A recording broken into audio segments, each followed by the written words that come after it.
tout de suite. Tête à tête.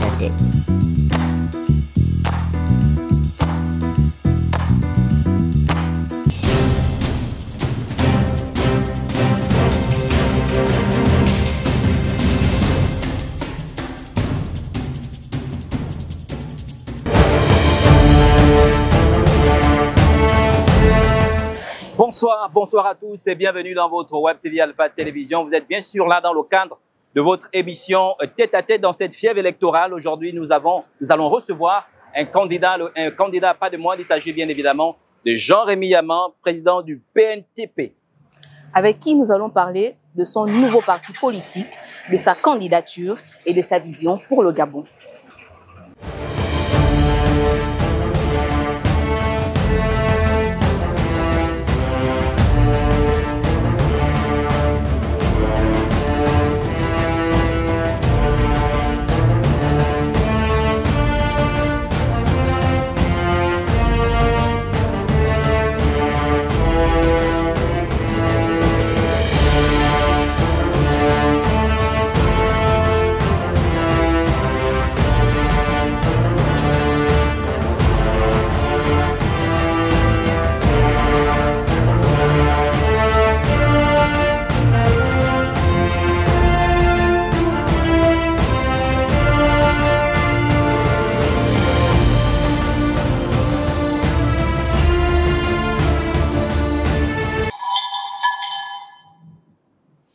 Alors, rebonsoir à tous et bienvenue justement dans votre émission Tête à Tête. Nous vous l'avons dit tout à l'heure en entame de cette émission, nous recevons Jean-Rémy Yaman pour animer cette émission. Je ne suis pas seul, comme vous le savez, dans ce nouveau format. Je suis accompagné de Maya Medza. Maya Medza, bonsoir. Bonsoir. Alors, comment te portes-tu? Très bien. Merci. Alors, Jean-Rémy Yaman, heureux de vous recevoir ce soir. Le bonheur est partagé. Le bonheur est partagé. Alors, vous venez justement d'être choisi par, candidat consensuel par une certaine coalition. Alors, comment avez-vous justement reçu, on va dire, cette onction en quelque sorte? Merci. Aujourd'hui, ça a été la voix de la raison qui a poussé un certain nombre de candidats. Certes, c'est pas l'ensemble des candidats qui étaient là, mais c'est déjà un bon début. C'est-à-dire une volonté affichée par notre groupe de choisir un, et j'ai été choisi, sur des valeurs objectives, et on espère que l'ensemble des candidats retenus, qui seront probablement plus d'une vingtaine, que nous allons nous concerter pour avoir un candidat unique de l'opposition, parce que vous me direz peut-être qu'on est en transition, mais l'opposition par rapport justement à la volonté du président de la transition de continuer à briguer, on va dire, la magistrature suprême, alors il s'était engagé à donner le pouvoir aux civils, mais il a changé. Et sur la base des faits, nous voyons plutôt un retour en force des anciens pédégistes, des pédégistes qu'on a mis de côté, mais qu'on est en train de réhabiliter, et donc ça nous inquiète. Donc, opposition, c'est par rapport à ça.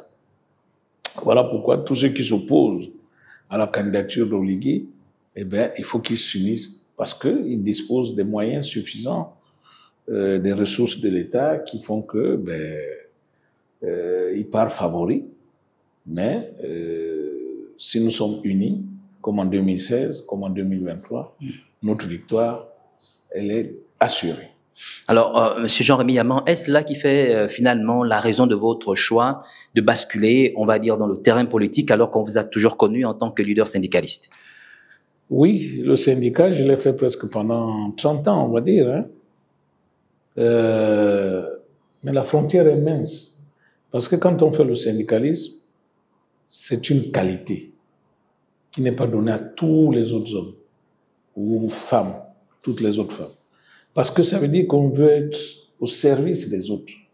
C'est pas tous qui acceptent de servir les autres, comme Jésus est venu laver les pieds de ses serviteurs. C'est pas tous qui l'acceptent.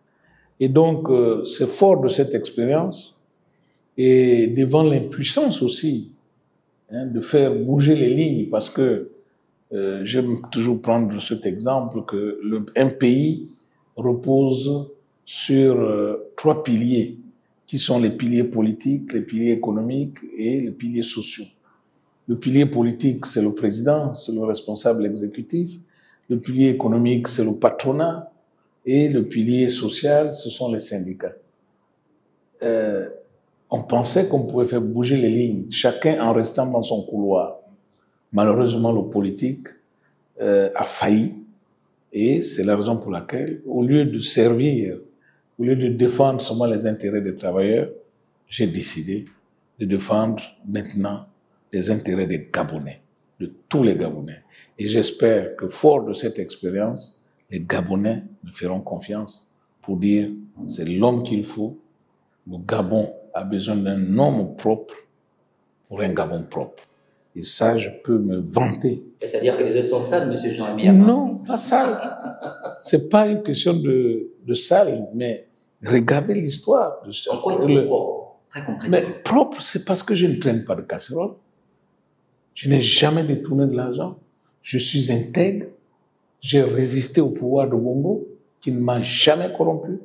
Enfin, je veux dire Omar Bongo. J'ai résisté au pouvoir d'Ali Bongo, qui ne m'a jamais corrompu. Et j'ai résisté au pouvoir, on va dire, du CTRI, qui au début nous a donné de l'espoir.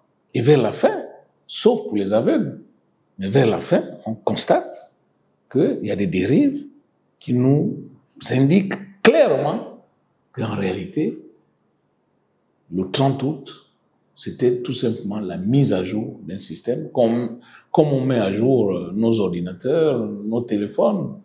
Donc, moi, je me considère propre parce que je n'ai trempé nulle part. Je n'ai jamais détourné de l'argent.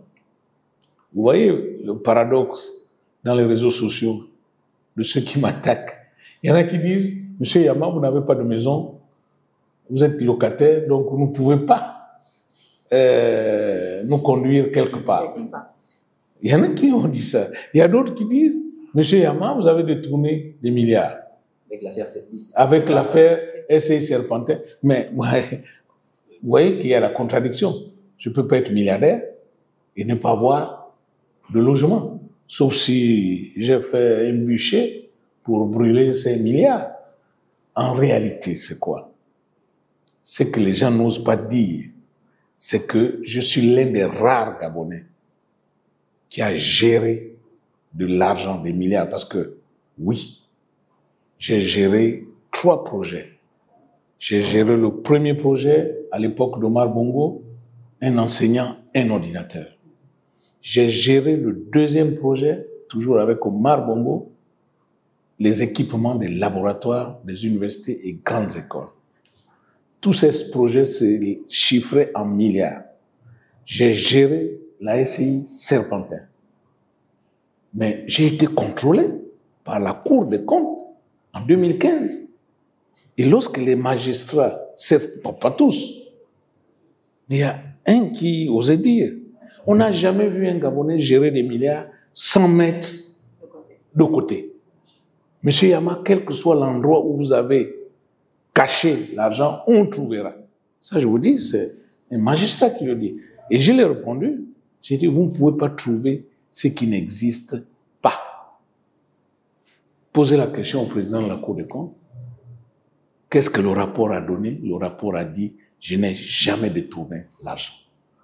Donc, ce qu'eux disaient, qu'on n'a jamais vu un Gabonais gérer les milliards sans mettre de côté, eh bien, je suis celui-là. Voilà pourquoi je me proclame propre. Parce que j'ai géré des milliards, et effectivement, je suis en location ici. J'ai pas construit des maisons. J'ai pas de terrain en dehors du projet de la SCI. Donc, je me considère propre. Et je peux encore aller plus loin. Le 1er mai 2001, j'ai rencontré Omar Bongo à 21h, pendant 45 minutes. Le témoin, c'est l'ancien président, ou l'ancien directeur général de la BGD, un des fils d'Omar Bongo. c'est le nom qui m'échappe. Christian. Christian. Il était présent à cette audience. Et je crois qu'il est vivant. Il peut témoigner. Pendant 45 minutes, j'ai discuté avec Omar Bongo des affaires de l'université.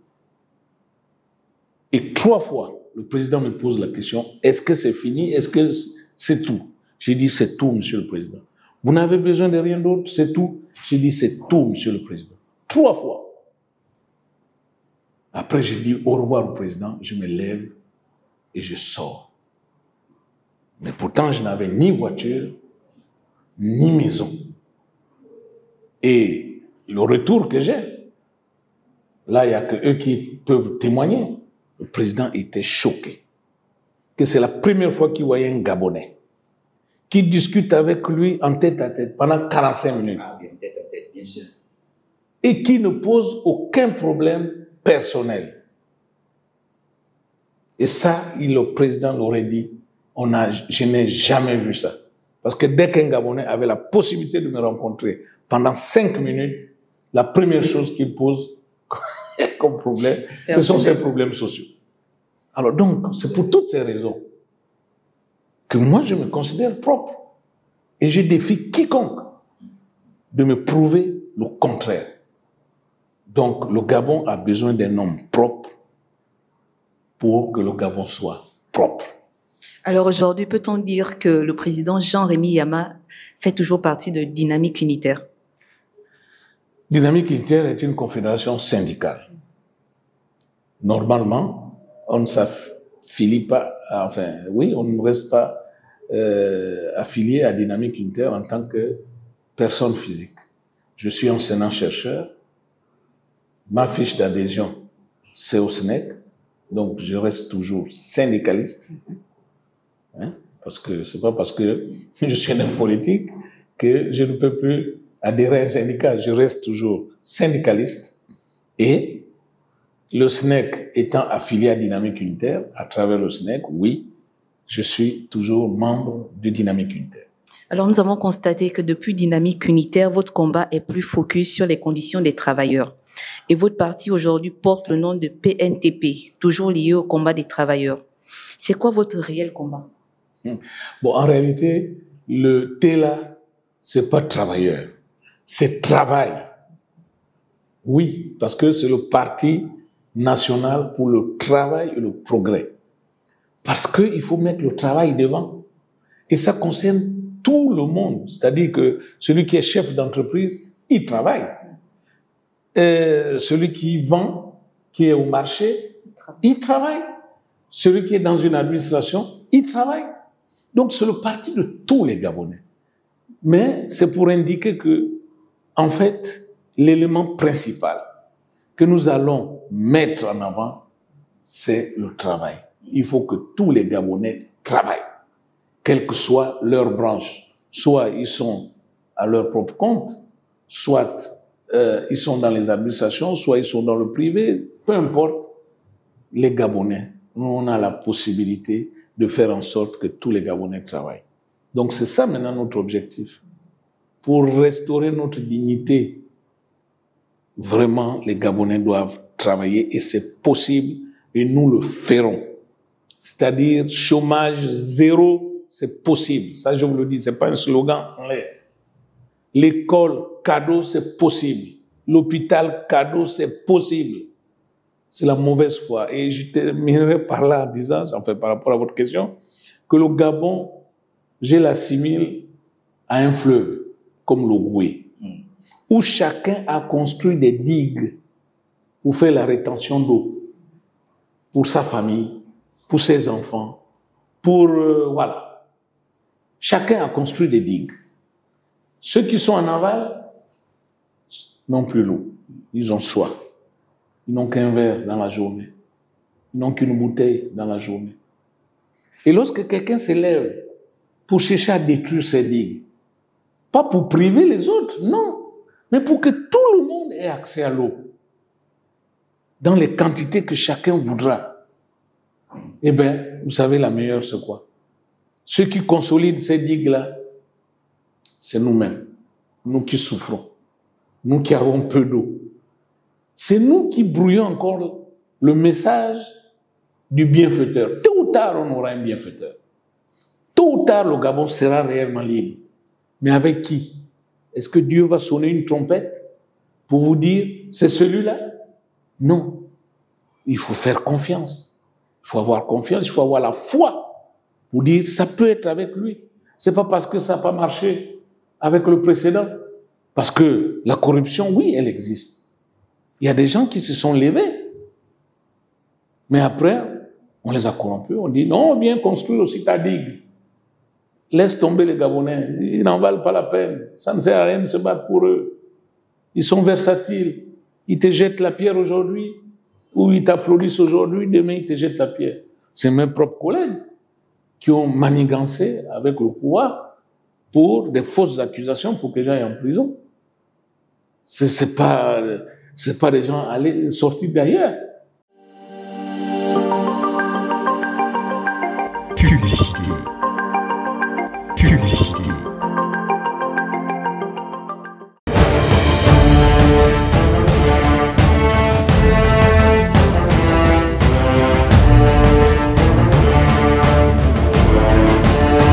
Chers abonnés de Alpha Télévision, nous sommes en 2025.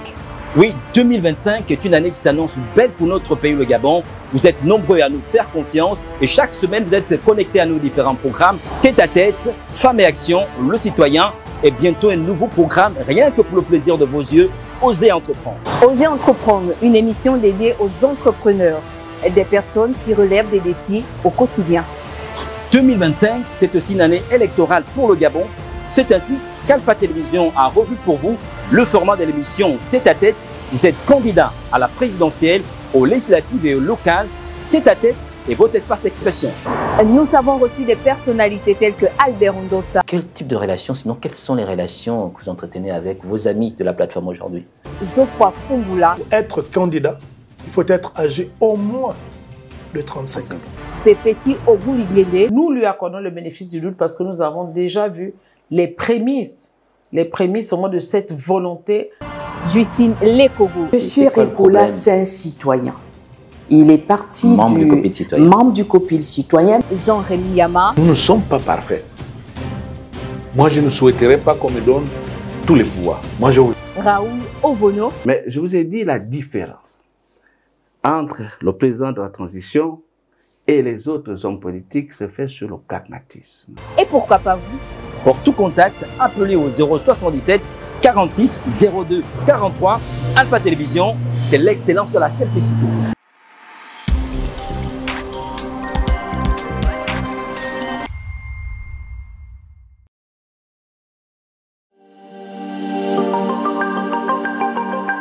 Publicité. Publicité. Voilà pourquoi les procédures ne peuvent pas aboutir. Ne peuvent pas. Parce qu'il y a quand même des magistrats consciencieux, contrairement à ce qu'on pense. Il y a des magistrats qui font correctement leur travail. Donc, ça ne s'arrête qu'à la détention préventive. En 2016, j'étais en détention préventive. Ça n'a pas abouti. Et là, je suis sorti depuis 2023. On est en 2025. Pourquoi la procédure n'avance pas? Bref, les Gabonais, malheureusement, qui se font corrompre et qui acceptent d'aller construire leur digue, ne doivent pas ternir l'image de ceux qui vont arriver, parce que tôt ou tard, on sera libéré. Mais on sera libéré par qui? Est-ce que Dieu vous a envoyé un songe? Dieu vous a envoyé un songe pour vous dire que c'était? Non. Faites confiance. Faites parler votre cœur. Et si chaque Gabonais fait parler son cœur pour me mettre debout et mettre quelqu'un d'autre debout avec son histoire, sincèrement, je n'ai aucun doute. Le cœur me choisira. Maintenant, le cœur peut être aveuglé par quoi? Par l'argent. Parce que quand je parle de digue et d'eau, vous comprenez que je parle de l'argent. Voilà. Il y a des gens qui se font des paradis fiscaux. Il y a des gens qui prennent de l'argent, qui pour eux, pour leur famille, pour qu'ils soient à l'abri du besoin et de la peur. Mais pas pour les Gabonais, mais pour eux-mêmes. D'accord. D'accord. Jean-Rémy Yama, vous êtes aujourd'hui, on va dire, candidat à la présidentielle, mais il faut quand même dire, certains Gabonais qu'en 2016, en 2023, vous jouissez d'un certain aura du point de vue de l'opinion publique. et que si vous portez candidat, certainement vous l'aurez emporté haut la main. Est-ce que vous pensez qu'aujourd'hui vous avez cette même aura en 2025 et vous pensez que les Gabonais sont toujours derrière vous? Et sinon, comment feriez-vous justement pour ramener le peuple gabonais à adhérer à votre vision en tant que président de la candidature à la présidentielle aujourd'hui? Mais qu'est-ce qui aurait terni mon aura? C'est vrai, en 2016, j'ai fait la prison. À chaque élection présidentielle, Ali Bongo m'envoyait en prison pour que je sois absent, craignant que je sois candidat. Bon, qu'est-ce qui a terni? Qu'est-ce qui peut avoir terni mon image? Depuis que je suis sorti de prison. Souvenez-vous, hein, les gens oublient que j'ai gagné une élection législative étant en prison. Je crois que c'est dans les annales du Gabon, peut-être même du monde, quelqu'un qui est en prison, et 64%.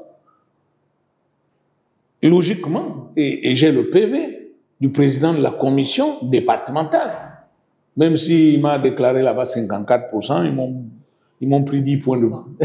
Voilà, ils m'ont pris 10 points. Mais c'est quand même, j'ai un document. C'est-à-dire que même si Ali passait par sa fraude habituelle, j'aurais été député. Hein.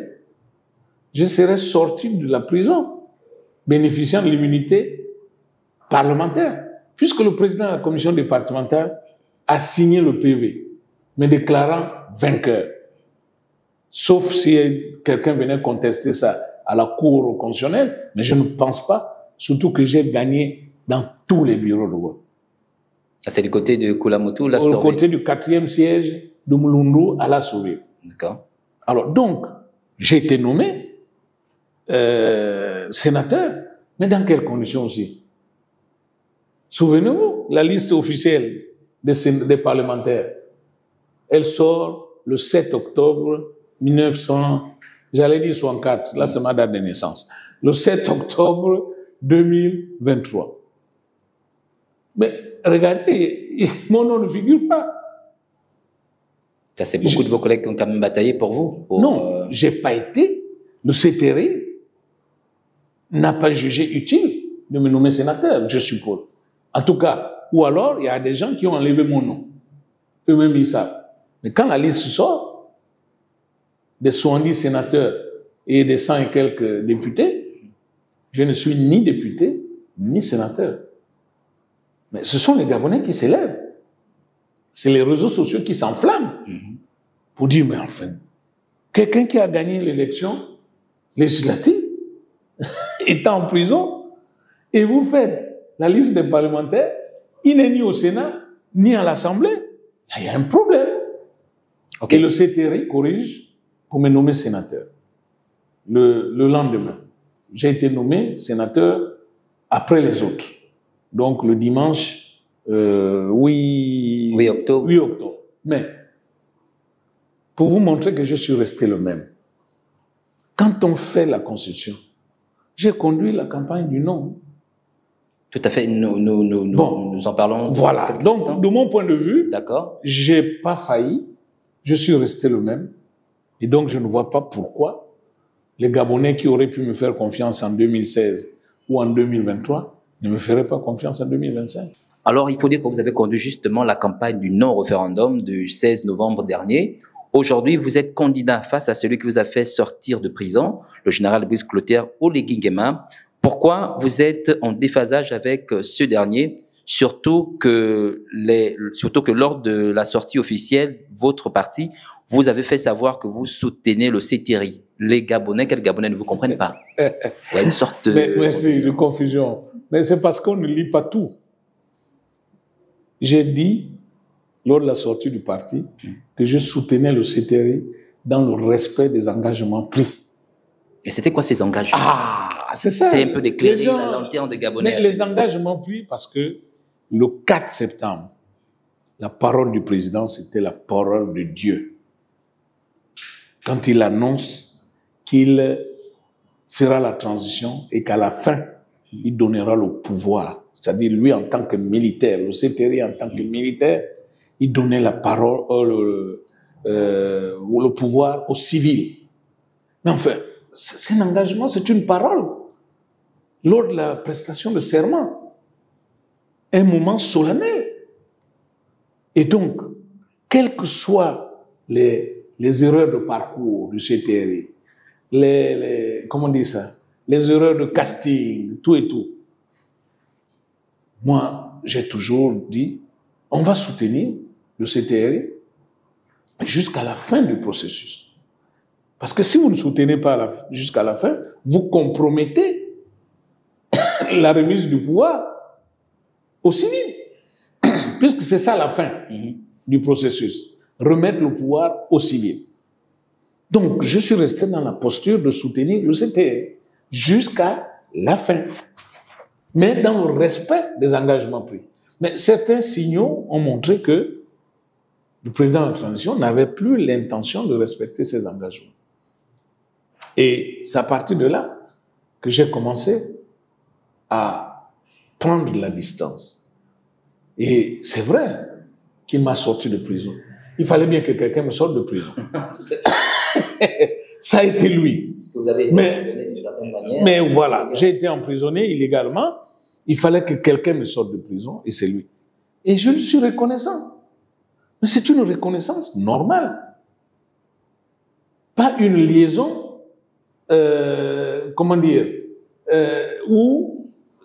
une liaison parfaite qui ne peut pas se défaire. Non, je ne suis pas indéfiniment lié à lui. Il m'a sorti de prison. Je lui dis merci. D'ailleurs, je vous dirais, le 11 septembre, j'ai adressé une demande d'audience pour lui signifier encore que je te remercie pour m'avoir sorti de prison. C'est vrai, il aurait pu ne pas le faire, mais j'avoue que le climat aurait été difficile quand même. Hein. Garder quelqu'un qui a été élu, qui a un PV de restitution, signé du président de la commission départementale, qui dit que il est élu et que donc, avec Ali, je devais sortir, logiquement. Tout à fait. Et que maintenant, quand la transition arrive, je suis toujours gardé en prison. Bon. Là, j'avoue que sur la scène nationale et internationale, ça aurait été difficile quand même à gérer. Mais qu'à cela ne tienne, ma reconnaissance à Oligui, président du CTRI, elle est sans ambiguïté. Mais moi, c'est la patrie qui m'intéresse. C'est le Gabon. Ce ne sont pas les individus. C'est pas parce que vous m'avez fait du bien que si vous faites maintenant du mal à tous les Gabonais, je veux continuer à t'applaudir parce que vous m'avez fait du bien. Parce que les luttes que nous faisons là, c'est pourquoi? C'est pour un Gabon meilleur. Un Gabon immortel. Merci. Un Gabon immortel. Donc, quand vous êtes maintenant en déphasage et que je me rends compte, il y a des choses que je ne peux pas dire ici, mais je peux vous dire que la dernière audience avec le président de la transition, après le référendum, nous étions 5. Mais les propos tenus par le président de la transition ont marqué la rupture. Je n'étais pas seul à ces audiences. Je ne peux pas. Je ne peux pas continuer. C'est pas possible.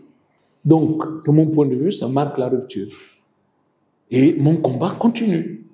C'est là où je change de phase du combat syndical. Je passe maintenant au combat politique pour expliquer aux Gabonais que le véritable changement, c'est maintenant. Mais chaque Gabonais décidera. Ce que vous avez au fond de vous, vous l'exprimerez le 12 avril. Nous aurons le président que nous aurons choisi. Et on ne doit pas se plaindre après. Le président qu'on aura choisi, c'est celui-là qui va nous diriger. Et je voudrais, excusez-moi, dire aussi que ceux qui créent le défaitisme, ceux qui disent que ça ne sert à rien d'y aller parce que les dés sont pipés d'avance, moi je dis il faut toujours avoir de l'espoir. Parce que à quel moment Dieu va libérer le Gabon?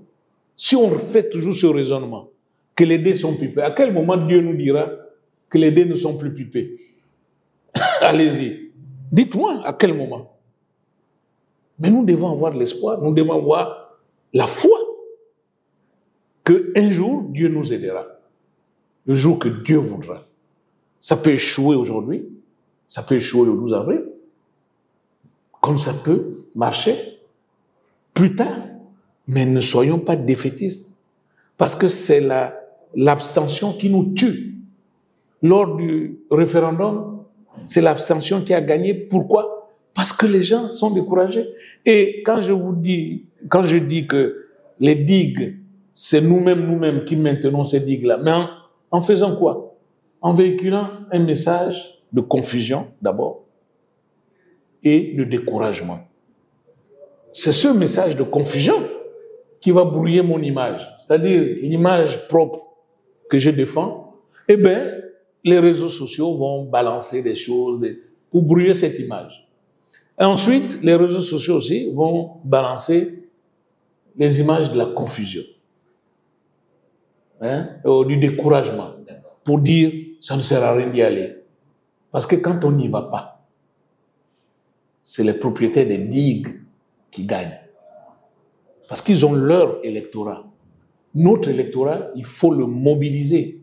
Il faut qu'ils ne se découragent pas, qu'ils aillent aux urnes. Qu'on nous vole encore aujourd'hui, qu'on nous vole encore demain, c'est pas grave, ne nous décourageons pas. Jusqu'où Dieu dira, c'est le bon moment. Mais le bon moment, il n'y a que Dieu qui le sait, nous on ne le sait pas. Alors, Président Jean-Rémy Yama, s'agissant du scrutin présidentiel à venir, à quel moment naît votre désir de vous présenter aux élections présidentielles? Bon, moi j'aime dire la vérité, c'est peut-être un handicap. Certains me diront qu'il y a des moments où il ne faut rien dire. Mais c'est après ma victoire, je vais vous dire, à votre média, que c'est après ma victoire aux élections législatives. Parce que en prison, on prie beaucoup. Oui, ça je vous dis. Il y a un moment où je dis même que Dieu est en prison. Il n'est pas dans certaines églises, quand je vois certains se comporter. Mais bon, il ne faut pas m'attirer les foudres des pasteurs. Mais Dieu est en prison. Et quand on est en prison, on prie beaucoup. Et moi, j'ai beaucoup prié. Je prie même un peu moins, mais j'ai beaucoup prié quand j'étais en prison. Et j'ai demandé à Dieu de m'éclairer.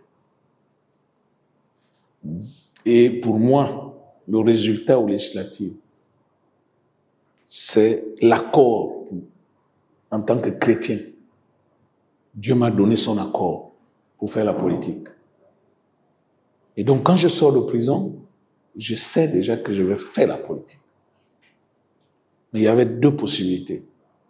Ou je faisais la politique pour accompagner le président de la transition, ou je faisais la politique pour le combattre. Et là aussi, j'ai prié pour que Dieu me montre le chemin. Est-ce que j'accompagne le président Oligui ou est-ce que je le combats? Et c'est à l'audience dont je vous ai parlé, après le référendum, où j'étais avec Malekou, j'étais avec Marcel Libama, j'étais avec Jean-Valentin Leyama et j'étais avec Nicolas Sélé. Si on peut avoir accès au discours du président ce jour-là et le rendre public, je peux vous dire que c'est là que j'ai compris qu'il fallait être candidat pour lutter contre ce qui allait se dessiner dans l'intérêt des Gabonais. Il fallait que je sois candidat. Alors, Président Jean-Rémy Yama, tout dernièrement, nous avons remarqué que vous étiez à l'étranger et vous avez rencontré quelques Gabonais, quelques compatriotes gabonais. Que pensent-ils de votre candidature à la présidentielle? C'est ce que la plupart des Gabonais pensent. Les retours sont favorables. Ça, je peux vous le dire. Certes, il y en a qui essayent de brouiller ce message, comme je vous l'ai dit. Il y en a qui veulent créer la confusion. Il y en a qui veulent brouiller la fréquence.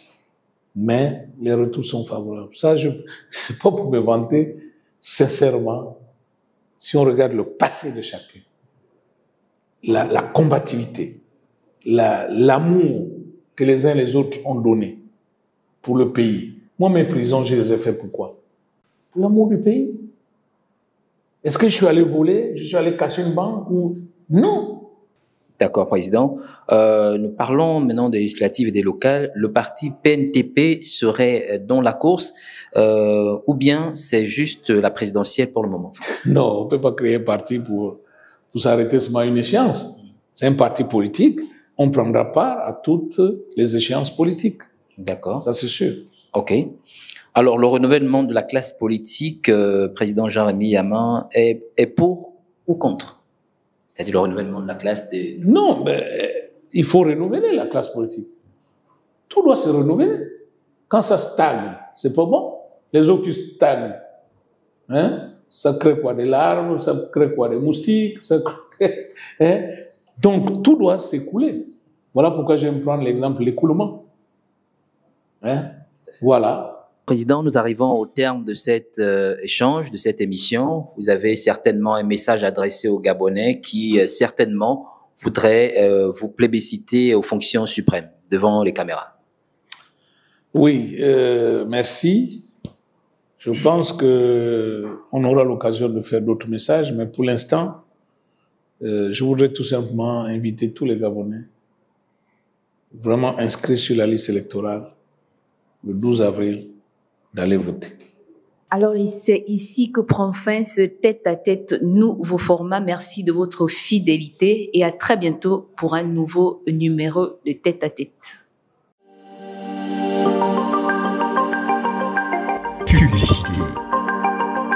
Publicité.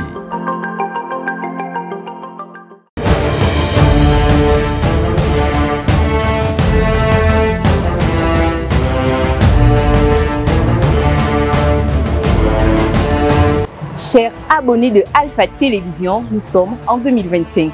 Oui, 2025 est une année qui s'annonce belle pour notre pays, le Gabon. Vous êtes nombreux à nous faire confiance et chaque semaine, vous êtes connectés à nos différents programmes. Tête à tête, Femmes et Action, Le Citoyen et bientôt un nouveau programme, rien que pour le plaisir de vos yeux, Osez Entreprendre. Osez Entreprendre, une émission dédiée aux entrepreneurs et des personnes qui relèvent des défis au quotidien.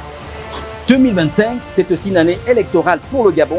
C'est ainsi qu'Alpha Télévision a revu pour vous le format de l'émission Tête à Tête. Vous êtes candidat à la présidentielle, aux législatives et aux locales. Tête à Tête est votre espace d'expression. Nous avons reçu des personnalités telles que Albert Ondossa. Quel type de relations, sinon quelles sont les relations que vous entretenez avec vos amis de la plateforme aujourd'hui? Geoffroy Fungula. Pour être candidat, il faut être âgé au moins de 35 ans. Pépési Oguliglede. Nous lui accordons le bénéfice du doute parce que nous avons déjà vu les prémices au moins de cette volonté. Justine Lekogo. Monsieur Ricola, c'est un citoyen. Il est parti membre du COPIL citoyen. Jean-Rémy Yama. Nous ne sommes pas parfaits. Moi, je ne souhaiterais pas qu'on me donne tous les pouvoirs. Moi, je... Raoul Ovono. Mais je vous ai dit la différence entre le président de la transition et les autres hommes politiques se fait sur le pragmatisme. Et pourquoi pas vous? Pour tout contact, appelez au 077 46 02 43. Alpha Télévision, c'est l'excellence de la simplicité.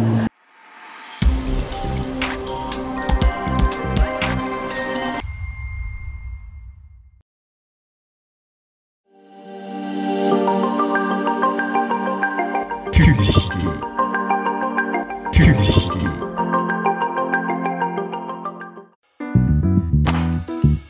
Tout de suite. Tête à tête.